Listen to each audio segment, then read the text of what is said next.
Entonces, cubriendo ya el tipo de enlace que hemos estudiado en esta unidad, que tiene que ver con el enlace metálico, el enlace covalente, el enlace iónico, ¿no?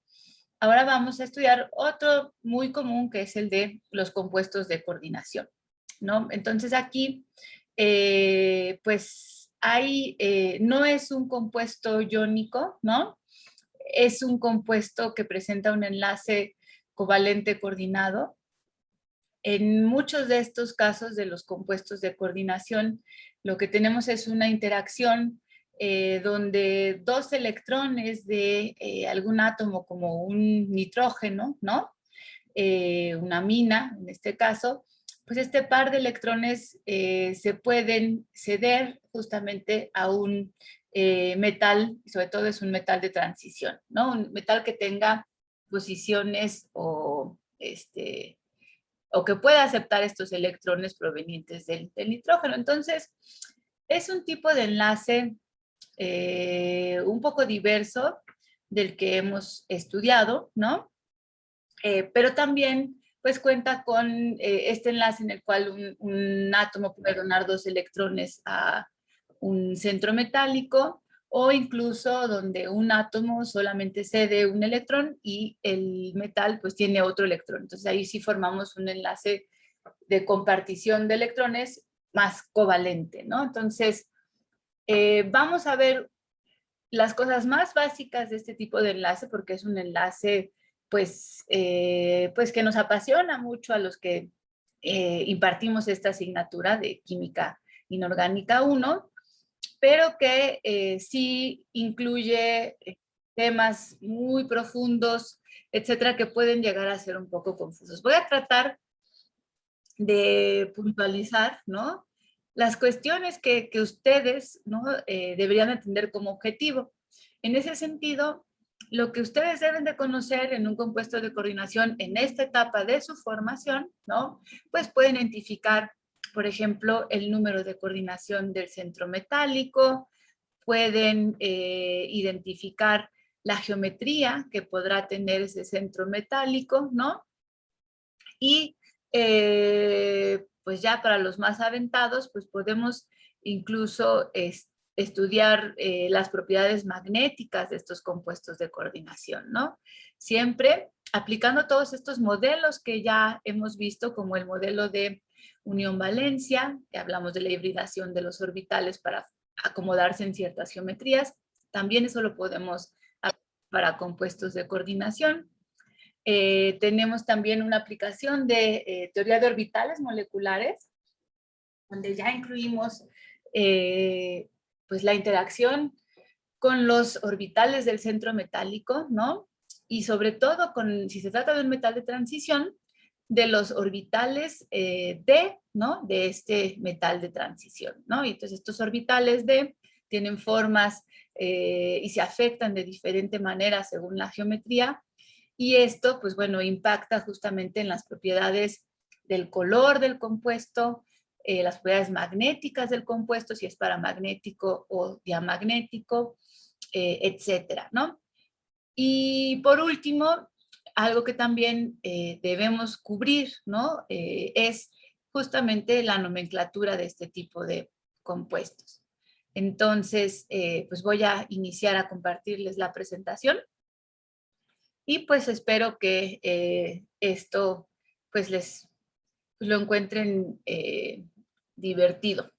Esta presentación, estas diapositivas también están en el aula virtual, ¿no? Entonces, pues si no se llegan a ver muy bien por aquí, pues sí les pido que las descarguen o las tengan a la mano y pues puedan seguir la clase con esto, ¿sale?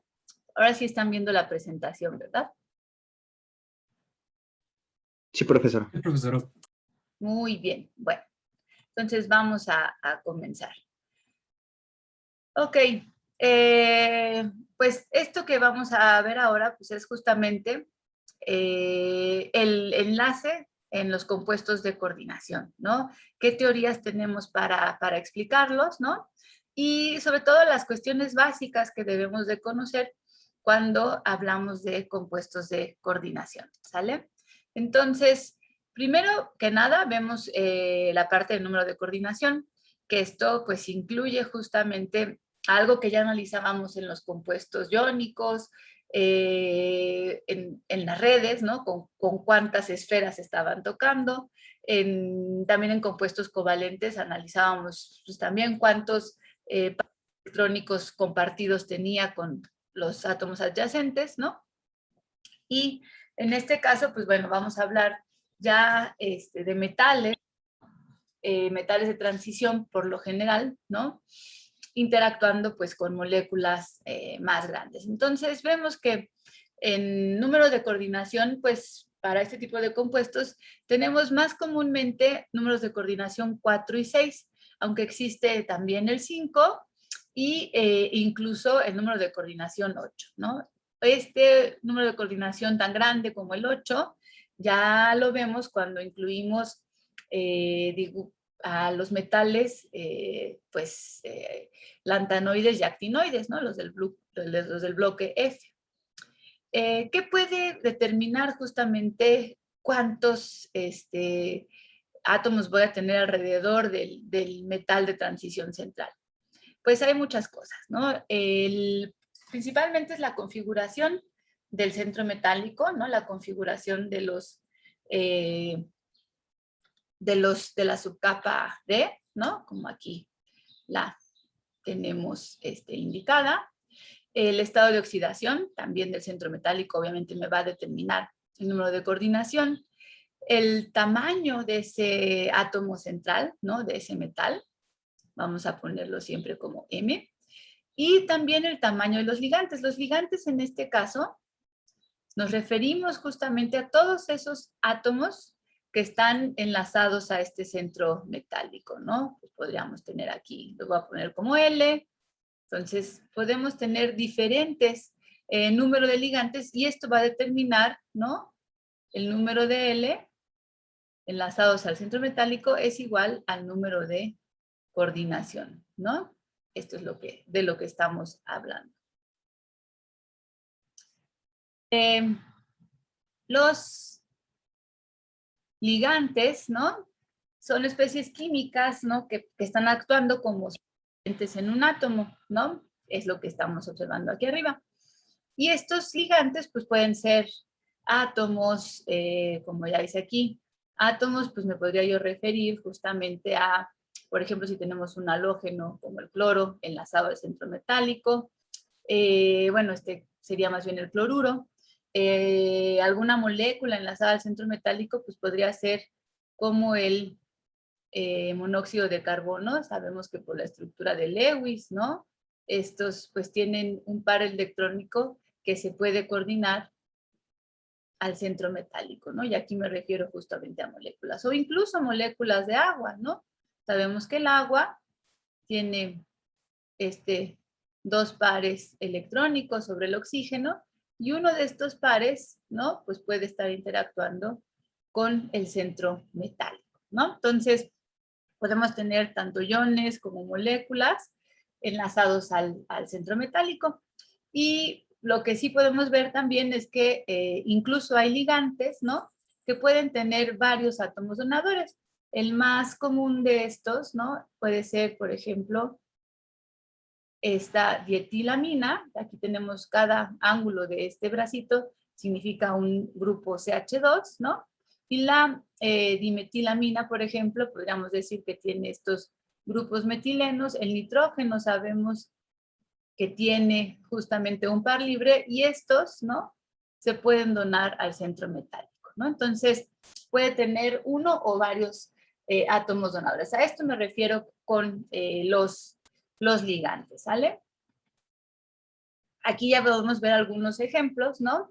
Los ligantes pues ocupan un sitio de coordinación en el centro metálico. Cuando hablamos de átomos, podremos decir, pues, los elementos no metálicos que están en el bloque P, ¿no? Y los más comunes, pues como iones, ¿no? Son el fluoruro, el cloruro, bromuro, yoduro, el ionóxido, sulfuro, teleruro, el nitruro incluso, el fosfuro y el hidruro, ¿no? Entonces aquí ya también estamos viendo, ¿no? Un tipo de nomenclatura donde, pues, cambiamos justamente el nombre de cada uno de estos iones, ¿no? Vamos a agregar siempre la terminación uro, ¿no? Flor, fluoruro, cloro, cloruro, bromo, bromuro, ¿no? Entonces, esto es pues, ya la parte de nomenclatura, ¿no? Como ya ustedes conocen. Moléculas neutras son las que estábamos dibujando hace un poco. Podemos ver que hay conectividad cuando tenemos solo por un átomo, ¿no? Al centro metálico el agua, esta trifluorofosfina, ¿no? Este grupo nitro también podría estar enlazándose por nitrógeno hacia el centro metálico. O incluso ligantes que, pues bueno, pueden tener más centros, ¿no? Que pueden ser donadores por oxígeno, nitrógeno, como la dietilamina. Entonces, como moléculas neutras, pues están todas las que vemos aquí, el agua, no tienen carga, ¿no? No son iones, no son aniones, algún alcohol, amina primaria, secundaria, terciaria, fosfinas halogenadas. Cuando hablamos de estos grupos R, nos referimos justamente a grupos alquílicos, ¿no? Que podríamos decir el fósforo con pues un grupo dietil, o pues vamos a poner aquí, por ejemplo, un isopropilo, ¿no? Es un sustituyente muy común del fósforo, eso se refiere R, ¿no? Y hay veces que el fósforo está enlazado a un oxígeno y después a un grupo arílico, ¿no? Como un fenilo. Cuando ponemos este símbolo pH, hablamos de, pues, un anillo de benceno, ¿no? Y entonces, pues, todo esto son los ligantes neutros, ¿no? Que conocemos. Incluso vemos aquí al nitrógeno y al carbonilo que había mencionado en el anterior. Pero también, pues, tenemos muchos ligantes aniónicos, ¿no? Tenemos el hidróxido, el alcóxido, el nitrato, ¿no? Que vemos aquí. Este nitro, que es NO2-, que puede enlazarse ya sea por oxígeno de esta manera, ¿no? O por el nitrógeno de otra manera. El isocianato, tiocianato, ¿no? También aquí otro alcóxido y el cianuro. Son algunos de los ligantes, pues como moléculas, ¿no? Porque ya tienen más de un átomo, a diferencia de los átomos, que pueden darse a un centro metálico, ¿no? Bueno, esta es una parte de organometálica, esto no lo vamos a ver ahora, ¿no? Pero lo que sí podemos ver en los ligantes bidentados justamente es estas moléculas neutras que tienen más de un átomo que puede interactuar con el centro metálico. Recuerden aquí que cada uno de estos, recuerden las estructuras de Lewis que generaríamos a partir de estos compuestos, ¿no? Y por la teoría de repulsión de pares electrónicos en la capa de valencia, podríamos pensar justamente que este nitrógeno pues cuenta con un par de electrones desapareado, esta fosfina igual, esta lo mismo, ¿no? Todas tienen 3 sustituyentes, ¿no? Y pues por lo tanto, todas pueden tener pares libres, ¿no? Y estos pares libres son los que pueden interactuar, como les decía, con sitios vacantes o orbitales vacíos, ¿no? Del metal de transición y pues pueden enlazarse por esas dos posiciones. También existen ligantes tridentados, ¿no? O bidentados aniónicos como los que vemos aquí. Aquí tenemos el clásico carbonato, ¿no? O sea, el que ustedes pues siempre estamos pensando como CO3, ¿no? 2-. El acetato, ¿no? El pues OAC-, el ditioleno, el acetilacetonato, este es un ligante muy, muy común que encontramos en muchos compuestos de coordinación, en el laboratorio, etcétera. La DMG, ¿no? Con 2 grupos nitro. el oxalato y pues otro muy común pues también es el sulfato, ¿no? Aquí lo vemos muy plano, pero recordemos que este sulfato, ¿qué geometría vamos a repasar un poquito en esta clase? Debería de tener el ion sulfato.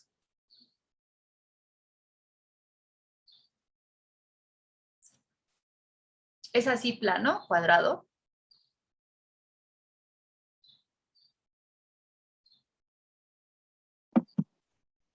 ¿Tetraédrica? Exacto, exacto. Entonces justamente el azufre, deberíamos de pensarlo justamente más bien como, bueno, aquí los vemos esto plano, este es un oxígeno que está en la parte hacia adentro de la pantalla y este es el otro oxígeno que sale de la pantalla, ¿no? Entonces este sería pues justamente el tetraedro del ion sulfato que podríamos encontrar también coordinado a varios compuestos de coordinación, justamente. Los demás, ¿no? Si ven, pues ya al tener aquí dobles enlaces, todos estos, sí tienen esa planaridad que estamos viendo plasmada en la pantalla, ¿no? El único que estaba aquí para corregir pues era el sulfato. También hay ligantes donde podemos incluso ocupar más de 2 sitios de coordinación, ¿no? Incluso 3. Tenemos aquí una fosfina tripodal, esta por lo general la pueden encontrar en pues en la literatura, ¿no? La conocen como la fosfina trifos. Este ligante de aquí se conoce como un ligante salfeno. Y este ya es más complejo porque tenemos pues pares electrónicos en el nitrógeno libres. Tenemos una carga aniónica en el oxígeno, ¿no? Entonces todo esto pues puede estar interactuando con un centro metálico. Y, por ejemplo, un ligante bien interesante es esta EDTA, ¿no? La etilendiamina, pues tetraacetato, que es lo que estamos viendo por aquí. Pues todos estos, bueno, aquí este menos no debe ir de aquí, este menos debe ir aquí en este oxígeno, ¿no? Este lo quitamos de aquí, este no va ahí, ¿no? Entonces, esta EDTA, por ejemplo, ustedes recordarán programas de televisión, de hospitales, etcétera, donde hay personas intoxicadas con metales pesados, ¿no? Y entonces les aplican un tratamiento, pues, quelatante, ¿no? O quelante, ¿no? Y utilizan agentes quelantes como son justamente la EDTA. ¿Por qué? Pues porque aquí puedes atrapar a metales pesados, ¿no? En estas 4 posiciones del acetato, ¿no? Bueno, incluso podríamos pensar que hasta el nitrógeno, pero eso ya está más difícil. Pero entonces, esta molécula de EDTA, pues me puede remover intoxicaciones por metales pesados, pues incluyen justamente las de plomo, ¿no? Cuando hay, o seguramente habrán escuchado hablar de cuando han asesinado los agentes rusos pues, a exiliados o a personas que pueden hablar de pues, los secretos rusos, hay muchos que han muerto por talio, ¿no? O sea, el talio también es bastante tóxico, entonces pues lo que les tratan de ayudar a estas personas pues es justamente darles un tratamiento con agentes quelantes, ¿no? Entonces ahí es donde pues también empieza a ser importante, ¿no? Hablar de ligantes, ¿no? Y su aplicación justamente en el tratamiento, pues para intoxicación con metales pesados, ¿no? Esa sería una muy importante. Este ligante, pues también aquí podemos ver que tiene 4 nitrógenos, ¿no? Uno es pues una amina terciaria y las otras son aminas secundarias, ¿no? Y obviamente los 4 centros podrían interactuar con el centro metálico. Entonces, esto en la nomenclatura o en el lenguaje que utilizamos para química de coordinación lo conocemos como ligantes multidentados, ¿no? O sea, pensemos en cada posición de estos átomos, ¿no? Como dientes, ¿no? Ahora que estamos en Halloween, esto pues, nos recuerda los colmillos del vampiro o las alas del vampiro, pero bueno, tenemos muchos dientes y muchas posiciones para interactuar con un centro metálico. Otros tipos de ligantes que también son sumamente importantes son los ligantes macrociclos o macrocíclicos. Vemos aquí estas cajas, ¿no? Que se conocen como los criptandos, ¿no? En los criptandos, pues podemos atrapar metales. Por ejemplo, el éter corona se utiliza muchísimo para aislar cationes de potasio, ¿no? Y pues bueno, esto también se utiliza pues igual para remover iones de metales, ¿no? Justamente de soluciones, etcétera. Otro muy clásico, pues es esta porfirina, ¿no? Y la parte yo creo que más bonita de la porfirina es su aplicación. Este tipo de ligante lo encontramos en dos, pues, situaciones sumamente importantes para la vida. Una es la hemoglobina que tenemos en los glóbulos rojos, ¿no? Esta enzima tiene varios centros hemo, que le llaman así. Y este centro hemo no es otra cosa que centros que donde tenemos un ligante porfirina enlazado a un centro de hierro 2 más. Y este hierro 2 más es importantísimo porque es el que se encarga, ¿no? De transportar el oxígeno, el oxígeno y también llevarse el dióxido de carbono. O sea, es justamente la respiración celular la que lleva a cabo los glóbulos rojos, ¿no? Justamente en nuestro cuerpo. Entonces, este centro de hierro, pues puede coordinar justamente oxígeno, llevarlo a la célula y por otro lado recoger el dióxido de carbono, ¿no? Bueno, esto ya sería en una situación. En la otra situación, pues pensemos que efectivamente se está acarreando el dióxido de carbono y lo está retirando de la célula. Entonces es sumamente importante y otra de las aplicaciones que tenemos, no sé si la tengo aquí adelante, no la tengo, pero la porfirina también está por lo general en las plantas, ¿no? Estabilizando centros de magnesio. Y estos centros no son los responsables, ¿no? De la fotosíntesis, ¿no? Justamente de poder transformar ese dióxido de carbono que está en el aire, en las hojas, ¿no? Aquí pues vamos a poner nuestras hojitas, en las hojas verdes, ¿no?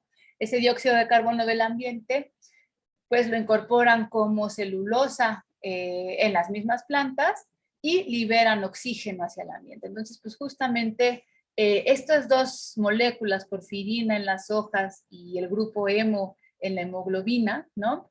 Pues son muy similares, una tiene un centro de hierro, una tiene un centro de magnesio 2 más, perdón, y estos dos, pues tan similares, ¿no? Pues se encargan justamente de transportar y de generar el oxígeno, ¿no? Y de llevar el oxígeno a todas las células, ¿no? Y también pues, quitar el dióxido de carbono. Y el dióxido de carbono pues, lo vuelve a agarrar la hoja, ¿no? Entonces, pues qué chistoso, ¿no? La naturaleza nos dio a las plantas y a los seres humanos y a pues, los que vivimos justamente, organismos que necesitamos oxígeno, pues la capacidad de poder absorber y liberar dióxido de carbono de estas maneras, ¿no? Entonces, pues bueno, esa es una buena parte filosófica. Entonces, pues bueno, regresando a los números de coordinación, aquí ya tenemos un resumen donde podemos incluso asignar hacia la geometría que observa, o el número de coordinación, una geometría generada. Entonces, si tenemos un número de coordinación 2, como en esta plata, que tenemos dos grupos, dos ligantes ciano, moléculas cianuro, coordinadas a la plata, pues vamos a ver que pues tiene una geometría lineal. Aquí también vale la pena empezar a ver en estos ejemplos, ¿no? Pues, ¿qué está sucediendo con las cargas o qué estado de oxidación, ¿no? Puedo yo identificar, esa es otra cosa que, pues, debemos de cubrir en pues, en este tema, ¿no? Los estados de oxidación que se generan, por ejemplo, en esta plata. Esta plata tiene dos ligantes aniónicos. Recuerden que el cianuro es cianuro menos. Entonces, ven que toda la molécula tiene una carga menos. Entonces, ¿cuál creen que será el estado de oxidación de este átomo de plata?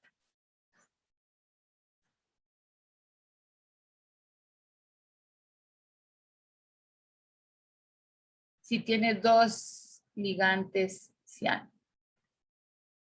¿Dos menos? Ah, uno menos, uno menos. ¿Uno menos o uno más? Uno más. Uno más, ¿no? Entonces justamente la plata es más porque tiene dos ligantes ciano y toda la molécula tiene una carga negativa. Entonces, vamos a hacer lo mismo ejercicio para todos estos ejemplos, ¿vale? Entonces, tenemos para el número de coordinación 3, ¿no? Una geometría que normalmente se estabiliza es la geometría trigonal plana. Y aquí, por ejemplo, tenemos el paladio y este fósforo que está enlazado, bueno, aquí esto en realidad es un fósforo con 3 grupos arilo, ¿no?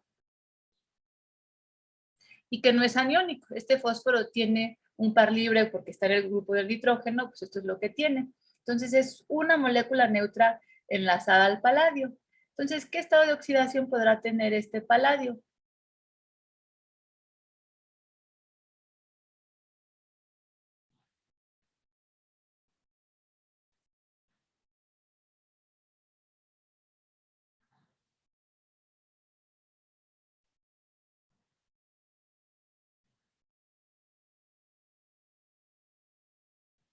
Si tiene 3 de estos ligantes neutros, ¿no?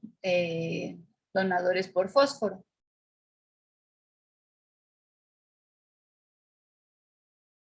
Y la molécula, aquí la fórmula que estamos viendo es una fórmula neutra, ¿no? Entonces no hay ninguna carga. ¿Cero? ¿Qué dijiste? ¿Cero? Cero. Exactamente, esto es paladio cero, ¿no? Justamente. Ahora bien, ahora sí vemos, por ejemplo, un ejemplo, pero ahora con rodio, ¿no? Esta es una molécula que adopta una forma de T, ya no hay justamente, o sea, aquí tendríamos ángulos de 120 en cada uno de estos. En esta forma de T, pues tenemos un ángulo de 180, ¿no? Y una que está justamente a 90 grados una de la otra, ¿no? Entonces esta forma T, ¿no? La encontramos para este compuesto de rodio con estos mismo ligante trifenilfosfina, pero ahora sí, ¿cuál será el estado de oxidación de este rodio? ¿Uno más? Exacto, nos fijamos en la carga que tiene esto, o sea, vemos que estos ligantes o que todos los ligantes alrededor del centro metálico sean neutros, ¿no? Y entonces, pues podemos decir que el estado de oxidación de este rodio, pues es rodio 1. Acuérdense que podemos hablar de rodio en número romano o poner también simplemente rodio más, ¿no?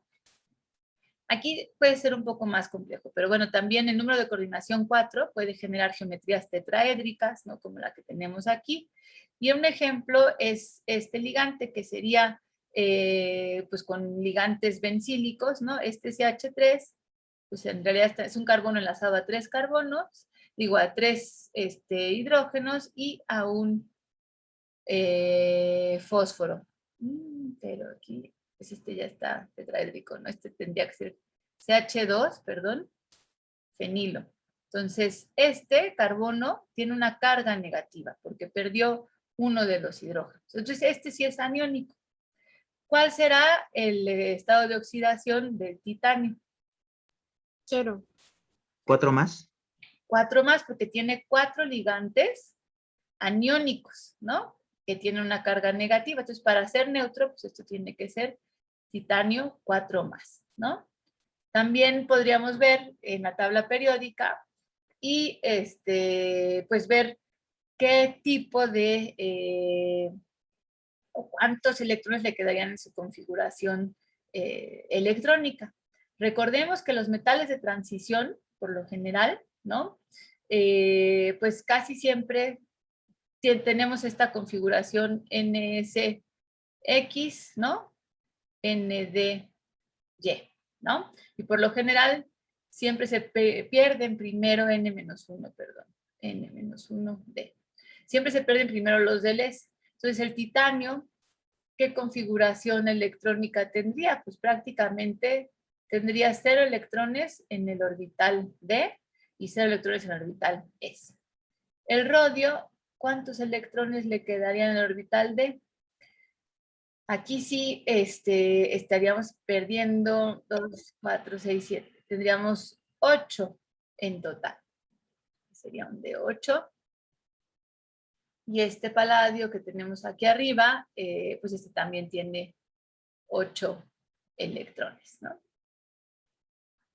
Este platino tiene ligantes aniónicos y tiene un ligante, aquí pues este es una molécula de etileno, y es justamente el doble enlace del carbono-carbono el que se está, esta densidad electrónica hacia el platino, o sea que esto más bien es neutro. Y todo tiene una carga negativa. Entonces, ¿cuál será el estado de oxidación de este platino? Este puede ser un poco más difícil.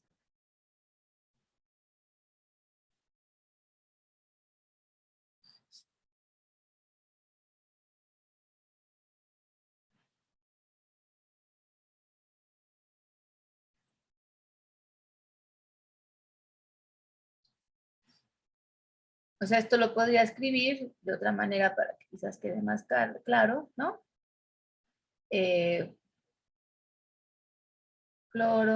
Tres cloruros, y como se escribe cuando tenemos este tipo de enlaces, se habla de apticidad, apto 2, C2H4.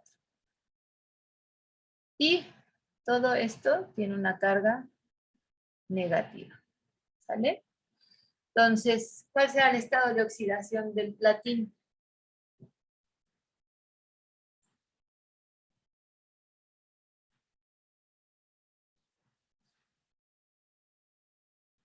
Y consideramos esto pues, como neutro, ¿no? Esto no da carga. Lo que sí da carga es el cloro. 4 más. Y Ah, la no, carga negativa, 2 más. 2 más, ¿no? Justamente. Entonces tenemos a este platino que tiene 3 ligantes aniónicos, 3 menos, pues 2 más, más 3 menos, 1 menos, ¿no? Que es la carga de la molécula. Entonces sí, justamente podemos hacer ese cálculo. Y el platino, ya observando lo que está en la familia 10, ¿no? Al perder estos 2 electrones, pues en realidad le quedan 8 electrones en su configuración D. Después tenemos este ejemplo de una bipirámide trigonal, donde no hay ningún ejemplo. No tenemos ningún ejemplo, pero pues bueno, vamos a la siguiente, que es casi no hay bipirámide con metales de transición. La pirámide base cuadrada, por ejemplo, esta pirámide base cuadrada, esto que vemos aquí, ¿no? Pues es un ciano, pero en realidad aquí tenemos un nitrilo enlazado al carbono y después enlazado al fenilo. Y pues en realidad se está enlazando por este par libre del nitrógeno hacia el cobalto. Y tiene 5 de estos ligantes. No tiene ninguna carga este ligante. Entonces, ¿cuál será el estado de oxidación del cobalto?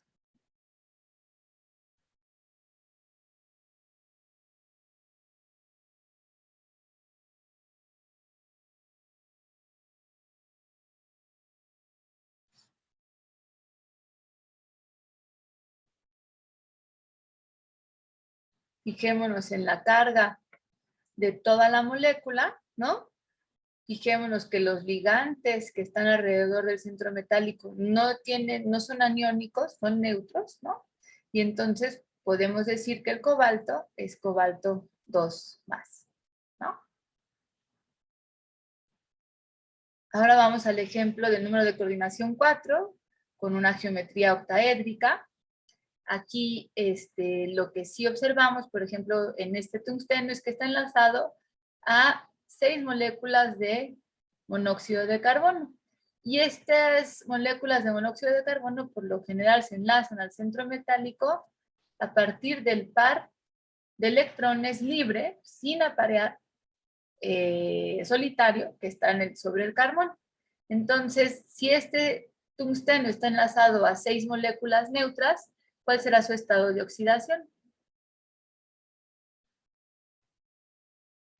0. 0, exactamente. Entonces, igual, este es 0. Tungsteno 0. Ahora, este puede ser un poco más complejo. Tenemos algunos ligantes, esto ya nomás se los pongo como ejemplo, no se los pienso preguntar en este examen, solo las que vayan a estudiar organometálica, pero tenemos ligantes que se conocen como un ciclopentadieno, esto es lo que representa, que se desprotonó en esta posición. Entonces, por pues el número de electrones que hay, podemos decir que esto en realidad, pues bueno, por todas las estructuras resonantes que se generan, podemos reescribirlo justamente como esa carga deslocalizada en los 5 átomos de carbono. Entonces, estos se conocen como compuestos, como si fuera la rebanada de un pan, un sándwich, ¿no? Y cuando tenemos incluso dos de estos anillos, uno por arriba y uno por abajo del metal, tenemos dos rebanadas de pan, entonces esto es justamente un sándwich. Y esta se denomina como ciclopentadienilo, ¿no? Y lo que podemos tener, por ejemplo, para el ferroceno, que es pues un compuesto muy interesante por pues justamente la interacción de nubes pi hacia el centro metálico. Y pues bueno, como vemos que hay una carga aniónica, podemos decir que este es un compuesto de hierro 2+. ¿Sale? Pues esto no se los va a preguntar, como les dije, pero bueno, así está. Y otro que podemos generar también es el número de coordinación 6 en una geometría antiprisma, ¿no? Y en esta geometría antiprisma lo que podemos ver es como dos tetraedros, dos poliedros de tetraedro uno encima del otro, y esto pues es, este tungsteno tiene ligantes CH3, eso significa metilo, con una carga negativa. Entonces aquí el tungsteno pues tiene un estado de oxidación 6+, ¿no? Porque este es negro. Estos ya son estructuras más complejas, pero pues el chiste es ver e identificar, lo más importante es pues identificar si son ligantes que tienen carga, si son ligantes que son neutros, ver la carga de la molécula y entonces de esa manera poder decir cuál es el estado de oxidación de cada uno de estos. Ahora lo que vamos a analizar es justamente que estos ligantes, ¿no? Alrededor del centro metálico, sobre todo cuando hay algunos diferentes, ¿no? Pueden tener diferentes isómeros, ¿no? Isómeros son esas especies que tienen la misma fórmula, pero el acomodo de sus ligantes es diferente, ¿no? Entonces, podemos ver que hay isómeros que pueden ser constitucionales, ¿no? Esto depende de la fórmula del compuesto, entonces tenemos isómeros constitucionales de solvatación, de ionización o de coordinación, ahorita vamos a ver unos ejemplos, y también hay isómeros configuracionales. Esto de constitucional vamos a tratar de escribir como una fórmula general para hablar de estos, ¿no? Entonces, si, por ejemplo, yo tengo la combinación entre un metal de transición M y dos ligantes 1X y 1Y, ¿no? Y este M tiene un número de coordinación 6. Entonces podemos tener diferentes combinaciones, por ejemplo, del metal con 6 ligantes X y 0 ligantes Y, o el metal con 5 ligantes X y un ligante Y, etcétera, etcétera. Entonces, algo así podemos ir viendo, vamos a ver ahorita varios ejemplos. Y configuracional, pues me habla más bien de diferentes geometrías. Por ejemplo, si yo tengo un metal y tengo ligantes A organizados de esta manera, ¿no? Y B organizados de esta manera, o si yo tengo ligantes A organizados de esta manera y B organizados de esta manera. Lo que se conoce como isómeros cis o isómeros trans. Entonces eso va a depender justamente de ciertas geometrías, ¿no? Entonces tengo diasterómeros conformacionales o geométricos y también tengo enantiómeros. Vamos a ver ejemplos de cada una de estas configuraciones. Entonces, de los isómeros constitucionales, por ejemplo, hablábamos de estos isómeros de solvatación. Veamos los primeros, estos de aquí. Como vemos aquí tenemos 6 moléculas de agua coordinadas al cobalto y 3 aniones. Entonces, este de aquí, por ejemplo, lo podría dibujar como un cobalto con una molécula de agua, una molécula de agua, una molécula de agua. Como ya veo que tiene 6 coordinados, pues ya lo considero como un octaedro, ¿no? Y esto, pues tiene una carga 3 más, es cobalto 3 más, y lo que voy a tener es, pues, organizados por ahí a 3 iones cloruro, ¿no? 3 iones, lo vamos a poner con su carga, 3 iones cloruro que están por ahí alrededor. Pero entonces, en estos isómeros de solvatación, lo que puedo estar creando es que de pronto uno de los, no sé si se pueda.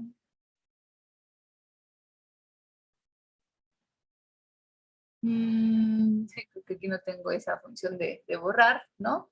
Pero si intercambio uno de estos por un cloro, entonces voy a tener 2 cloros afuera y una molécula de agua también de solvatación, ¿no? Que es lo que estoy viendo.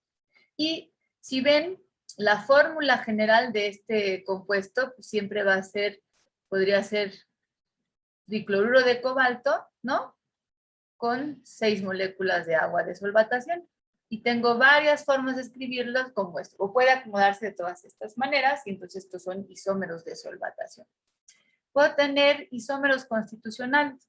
Y eso sobre todo se da con esos ligantes que hablábamos al inicio, que son aniónicos, ¿no? Y que se pueden interactuar de varias maneras con el centro metálico. Entonces podemos ver que aquí esta esfera azul significa nitrógeno, la esfera roja es oxígeno, ¿no? Entonces podemos tener este compuesto que es cobalto con 5 ligantes amino y un ligante isocianato. Y este ligante, lo que estamos observando es que se coordina a través del oxígeno. Y cuando se coordina a través del oxígeno se conoce como grupo nitrito, ligante nitrito o nitrito de cobalto pentamino, dicloruro. Y entonces aquí lo que sí estamos viendo, vamos a tratar de calcular también aquí cuál es el estado de oxidación de este cobalto. Si este cobalto, en realidad, lo que tiene aquí es 2 cloruros por afuera. Y este ONO, como podemos ver, pues sí es aniónico, este oxígeno. Entonces, ¿cuál será el estado de oxidación del cobalto?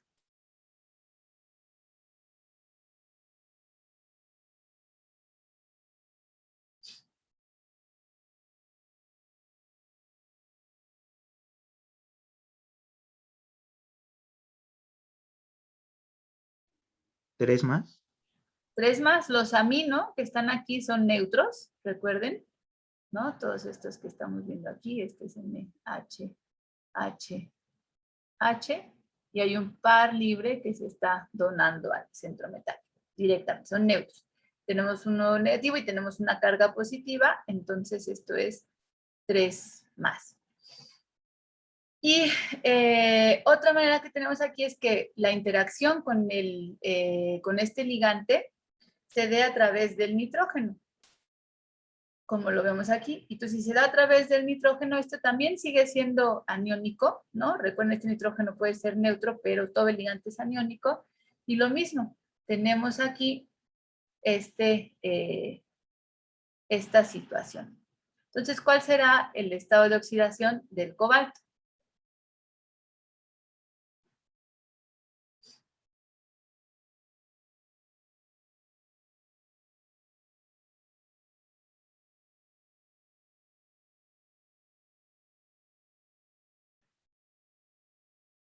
Y el número de coordinación, si se animan a dármelo.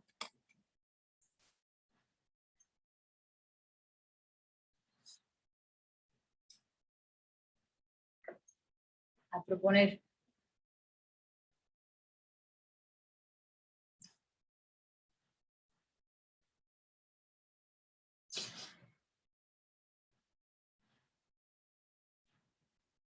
Aunque no esté interactuando esta carga negativa del oxígeno con el metal, está dentro de la molécula, ¿no?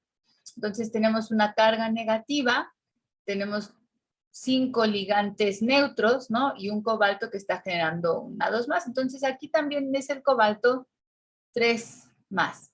Y el número de coordinación que tiene, pues veamos cuántos están enlazados directamente al cobalto, es 6, ¿no? ¿Sí lo ven? Sí. Bueno, y ya por último, este sería otro isómero. Vemos que pues, la fórmula es la misma, nada más que cambiamos el cloro coordinado al centro metálico o el bromo, ¿no? Y entonces pues también estos se conocen como los isómeros de ionización, ¿no? Ahora bien, vamos a ver, por ejemplo, estos isómeros, la isomería conformacional, la parte de los diasterómeros, ¿no? Y podemos ver, por ejemplo, que ya proponíamos para algunos ejemplos compuestos que son de geometría, de número de coordinación 4, ¿no? Y que pueden tener tanto la geometría tetraédrica o la geometría cuadrada. Entonces, son diferentes conformaciones y pues bueno, aquí nada más tengo ejemplos de compuestos, pero estos obviamente no es uno el isómero del otro, porque en uno tenemos zinc y en el otro tenemos platino, ¿no? Pero, pues bueno, los dos están, vemos como dependiendo del centro metálico, ¿no? O sea, pensemos, este es un platino, como ya dice aquí, 2 más, 4 ligantes neutros, tiene una configuración de 8. Y este zinc 2 más, tiene una configuración de 10. Tiene 10 electrones en el orbital D, tiene 8 electrones en el orbital D. Y ya eso, ¿no? Me afecta cómo puedo interactuar justamente con los ligantes neutros de la mina, ¿no? Entonces, aquí vemos que tenemos el tetramin zinc 2 más, tetramin platino 2 más. Y ahora sí, para el número de coordinación 5, ¿no? Perdón, 5, pues podemos tener tanto la BPT, la bipirámide trigonal, como la pirámide cuadrada, como conformaciones, ¿no? Y aquí sí podemos ver que dependiendo de la temperatura y de los contrayones, este compuesto, que sería el pentacloruro cuprato, ¿no? Puede tener una geometría bipirámide trigonal o pirámide cuadrada. Aquí, ¿cuál creen que será el estado de oxidación del cobre?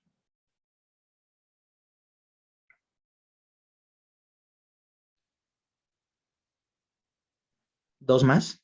2 más, o sea, puedo hacer, por ejemplo, para este caso, o sea, si yo ya veo que tengo 5 cloros, ¿no? Decir, pues tengo 5 cargas negativas que van a dar igual a 3 negativas, pues necesito 2 positivas para que esto se cumpla, ¿no? Entonces, este es un cobre 2 más, efectivamente, ¿sí? Entonces, esta es una fórmula, ¿no? Un poco para llegar al estado de oxidación de una manera, pues, adecuada. Y aquí el cobre, ¿no? El cobre, pues, tiene una configuración electrónica de 9, ¿no? El cobre 2 más. Ahora bien, hay sobre estos isómeros conformacionales, era un ejemplo que les había puesto, la forma en geometrías cuadradas, ¿no? Podemos ver que a veces los ligantes están en conformaciones donde están más cercanos, ¿no? Cis, o donde están completamente alejados, ¿no? A través del átomo central o trans. Entonces, están del mismo lado, ¿no? Estas geometrías, entonces por ejemplo, es el compuesto bisamin dicloruro de platino, ¿no? Este es un compuesto neutro y aquí tenemos también otro compuesto neutro de trans bisamin dicloruro, ¿no? Entonces, Esto es bien importante porque estos son dos compuestos que tienen esta fórmula. Están ahí, perdón. Este es platino, perdón. Platino. Y tiene dos aminos, ¿no? Y tiene dos ligantes cloruro. Y esto es completamente neutro. Pero solamente el cisplatino, es un anticancerígeno súper conocido. Y tiene esta actividad anticancerígena justamente para matar a estas células, dicen algunos mecanismos por intercalación en la molécula de ADN. Y el isómero trans no tiene ninguna actividad, ¿no? Entonces, es súper importante poder aislar este compuesto, pues para que a la hora de tu tratamiento o la quimioterapia, pues puedan dar únicamente uno de los isómeros, que es el más activo, porque además pues son metales pesados que si se acumulan en el cuerpo, pues tienen también, son nocivos incluso para las células sanas, ¿no? Entonces, no son muy específicos. Ahora ya tenemos anticancerígenos mucho más específicos, mucho más efectivos. Y pues bueno, esta es la importancia, ¿no? De conocer justamente estos isómeros. Entonces, aquí, por ejemplo, les pongo una pregunta. ¿Cuáles serían los isómeros configuracionales en un complejo octaédrico? Entonces, pensemos en un complejo, por ejemplo, no, más bien, si un tetraedro podrá tener isómeros configuracionales. Entonces, imagínense que yo pongo aquí A.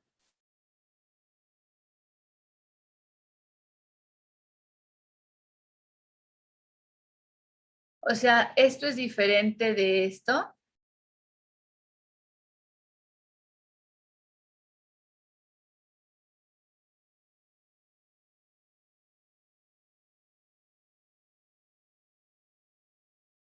¿O son iguales?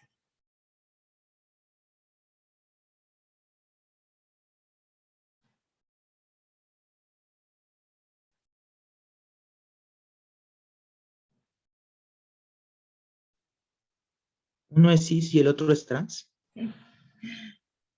Pues pareciera, pero en realidad, si a esta molécula de aquí la giro en esta dirección, voy a llegar a esta posición, ¿no?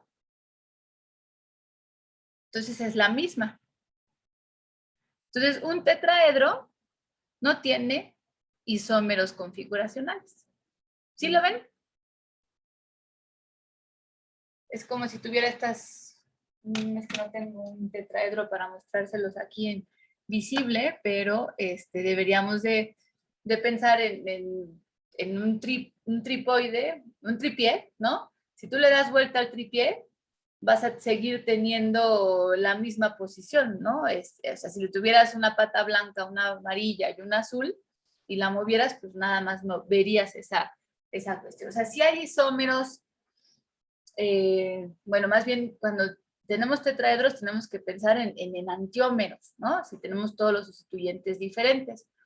Pero en un tetraedro, si tengo dos sustituyentes de un tipo y otros dos sustituyentes de otro tipo, los acomode como los acomode, nunca voy a generar isómeros, ¿no? Porque no hay, pues, o sea, siempre van a estar cada átomo con respecto al otro a 109 grados, ¿no?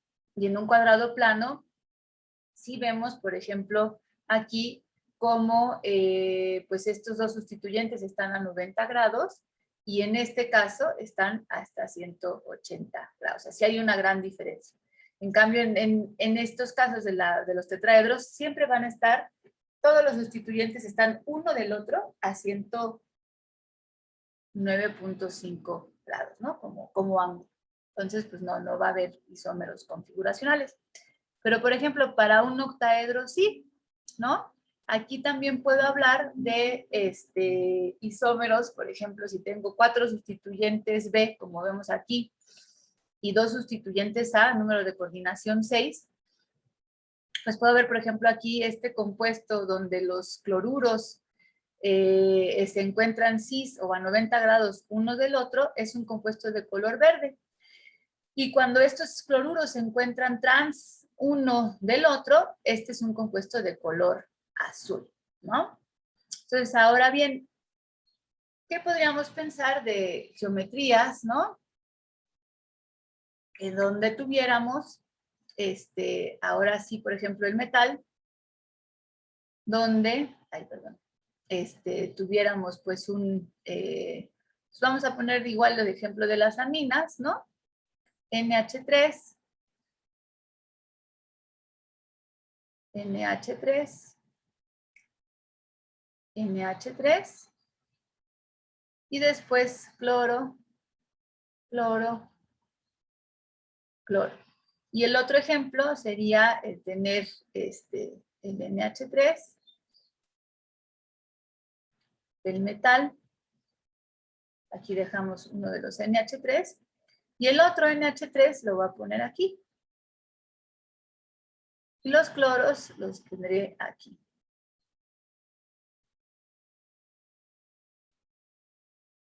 Estos no son iguales, ¿no?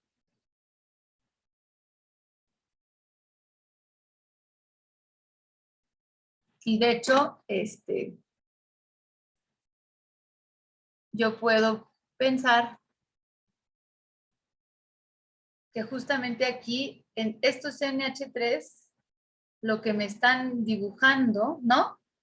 Pues es como un, si este está para arriba, este está para abajo, como un tetraedro hacia el nitrógeno. Y en cambio estos NH3 están dibujando una media luna, ¿no? Entonces, estos se conocen como isómeros faciales, ¿no? Hacen una cara, y estos se conocen como isómeros de meridiano, meridionales, ¿no? Entonces, cuando tenemos compuestos octaédricos con esta configuración de 3 y 3 ligantes diferentes, entonces podemos tener isómero facial e isómero meridional, ¿no? Entonces, para los octaedros, pues tenemos tanto el cis como el trans, y el facial y el meridional, ¿sale? ¿Sí lo ven?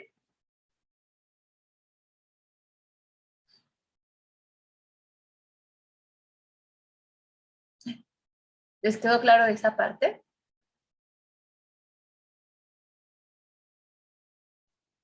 Sí. ¿Sí?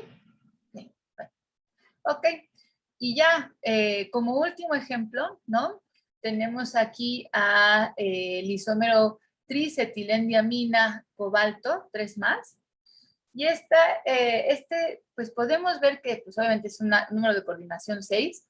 Tenemos 3 ligantes bidentados, etilendiamina enlazados al cobalto. Y lo que sí vemos es que si ponemos un espejo y tenemos el reflejo de este isómero en el espejo, genera un isómero diferente, y no es superponible con este de acá. Y entonces, pues esto también podemos considerarlo como un enantiómero de el otro, ¿no? Entonces, pues bueno, hay reglas también para nombrar a los enantiómeros, ¿no? Si llevan manecillas del reloj por orden de relación, pues uno podría hacer S y el otro R, ¿no? Pero, pues bueno, cuando tenemos los 3 ligantes iguales, pues cuesta un poquito más de trabajo nombrarlos, ¿no? Tendríamos que, por lo general, los enantiómeros se identifican por cómo pueden desviar la luz en un polarímetro, y entonces esto, si los desvían hacia levo o dexo, ¿no? O sea, dependiendo si gira la luz hacia la derecha o hacia la izquierda, con ciertos ángulos, pues bueno, vamos a poder definir qué enantiómero es, ¿no? Por polarimetría. Pero bueno, esto, pues es simplemente un ejemplo para ver cómo también podemos tener isómeros conformacionales que diseñan enantiómeros. Y este es el único ejemplo que pues vamos a mencionar en este momento. Ahora, si ven, he tratado de mencionar de alguna manera utilizar las reglas de nomenclatura para nombrar a los compuestos de coordinación. Como en todos los compuestos aniónicos, ¿no? Siempre se nombra primero en español el anión y luego al catión, ¿no? Y si, por ejemplo, se trata, por ahí veíamos especies, ¿no? Como este compuesto de cobre, si se acuerdan.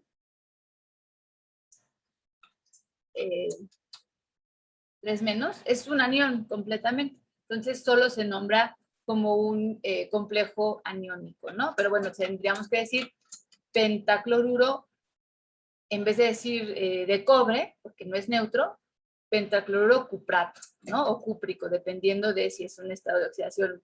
Acuérdense que el cobre trabaja con 2 más y también con 1 más, ¿no? Entonces, pues, dependiendo de pues tendrá que terminar la combinación nato o hito, ¿no? Los ligantes se empiezan a mencionar por orden alfabético. Entonces, por ejemplo, puedo tener estos compuestos de cobalto que habíamos analizado, ¿no? Donde teníamos pues incluso esto, ¿no? Entonces, de aquí pues siempre se conoce como amín. Y de aquí, pues cloro. Y por orden alfabético, pues tendría que ser este primero. Entonces tendríamos que decir trisamín tricloruro de cobalto, ¿no? Tendríamos que decir justamente. Entonces tendríamos que mencionarlo primero y a en segundo lugar. Como dice aquí, se indica el número de los ligandos con los prefijos numerales. Triamín, tricloruro, etcétera, ¿no? Y como dice aquí, penta, etcétera, ¿no? Por ejemplo, sería penta, cloruro, cuprato, ¿no? Como dice aquí, para ligantes monoatómicos o polatónicos con nombres cortos, por ejemplo, este es amino, acuo, cuando se trata de agua, o carbonil, cuando se trata de monóxido de carbón, ¿no? Entonces, estas son, bueno, aquí me sobró una N, ¿no? Entonces, bueno, esto es más o menos algunas de las reglas que podríamos utilizar. Por ejemplo, si tenemos ligantes donde tenemos, por ejemplo, tenemos este platino, ¿no? Como habíamos visto en un ejemplo, y tenemos un fósforo que tiene 3 sustituyentes metil, y está enlazado al platino con 4. Entonces, como ya tengo un trimetilfosfina, yo tengo que decir, este es un tetraquis trimetilfosfina de platino, 0, ¿vale? Porque esto sigue siendo, o si esto, por ejemplo, tuviera carga 2 más, entonces tendría que decir tetraquis trimetilfosfina de platino, 2 más, de platino 2, ¿no? Entonces, por eso es que tenemos que utilizar estos otros numerales como bis, tris, tetraquis, pentaquis, etc. Y finalmente se nombra el metal. Si se trata de un anión complejo, se le añade ato al nombre del metal, como ya veíamos para el ejemplo del pentacloruro cuprato, ¿no? Y para este caso, por ejemplo, indicamos el estado de oxidación del metal, ¿no? Entonces, por ejemplo, para mencionar todo ya lo podríamos decir, es el tetraquis,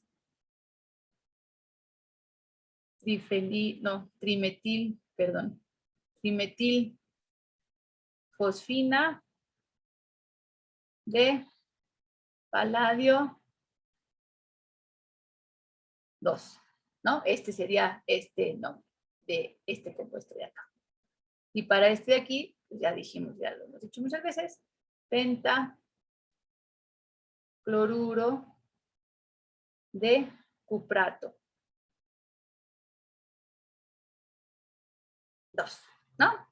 Entonces, pues bueno, esta es la nomenclatura que más o menos utilizamos para nombrar estos compuestos. Y pues sí, como dice esta diapositiva, para practicar, pues ve los ejemplos que están en sobre todo de la parte de los isómeros, y pues tratemos de nombrar esos compuestos para pues tener pues más callo en esta parte de la nomenclatura.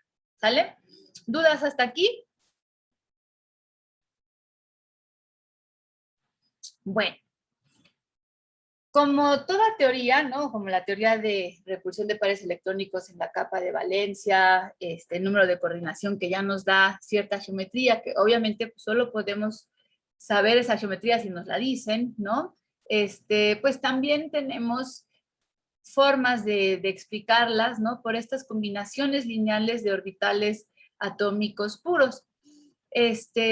Para un metal de transición, por ejemplo, tenemos que, contamos para poder hacer este tipo de hibridaciones, contamos con la posibilidad de combinar orbitales S, orbitales P, ¿no?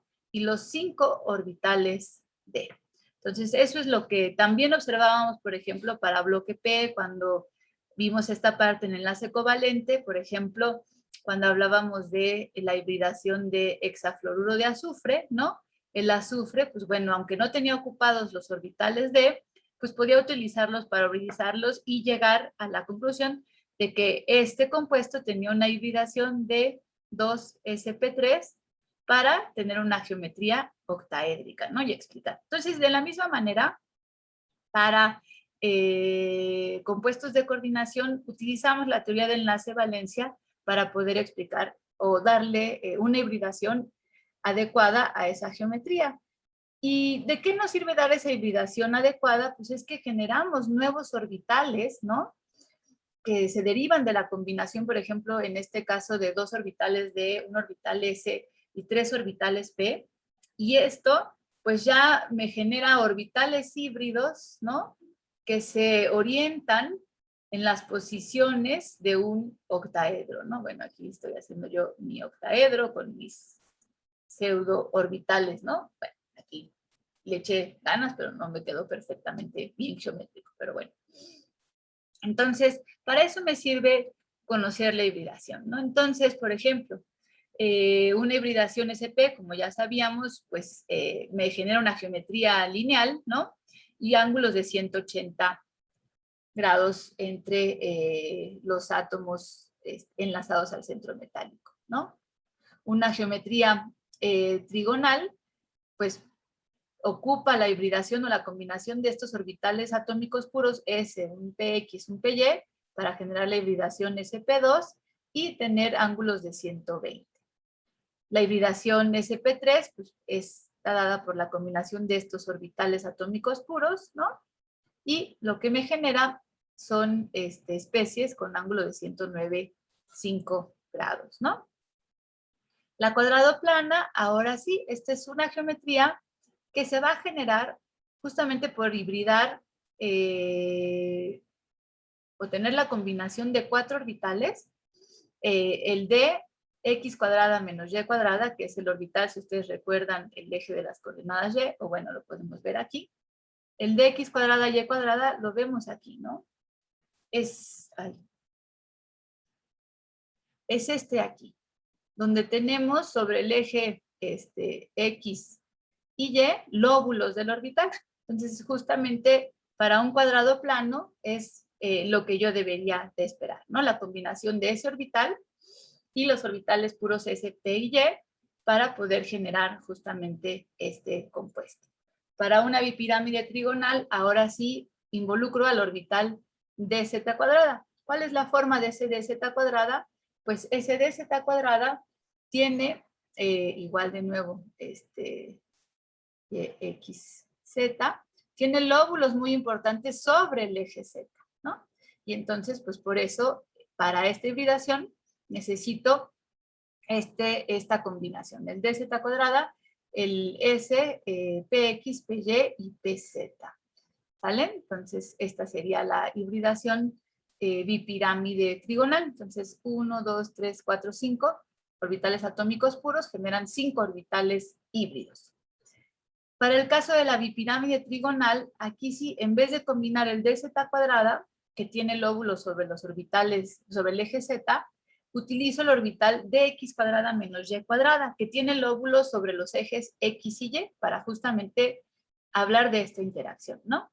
Entonces, de nuevo aquí, esta es una hibridación de SP3, ¿no? Solo que aquí estamos incluyendo al de z cuadrada y en este D estoy incluyendo al de x cuadrada menos y cuadrada. Y por eso son dos geometrías diferentes. Y el octaedro, pues ocupa de nuevo al de z cuadrada, x cuadrada, de x cuadrada menos y cuadrada, porque tengo sobre el eje z, tengo sobre el eje y y tengo sobre el eje x, ¿no? Entonces, y todos los demás también. Entonces, este ya sería el D2, SP3, ¿no? Entonces, nada más hay que pensar en justamente cuáles son los orbitales que se están mezclando para generar estas opciones, ¿no?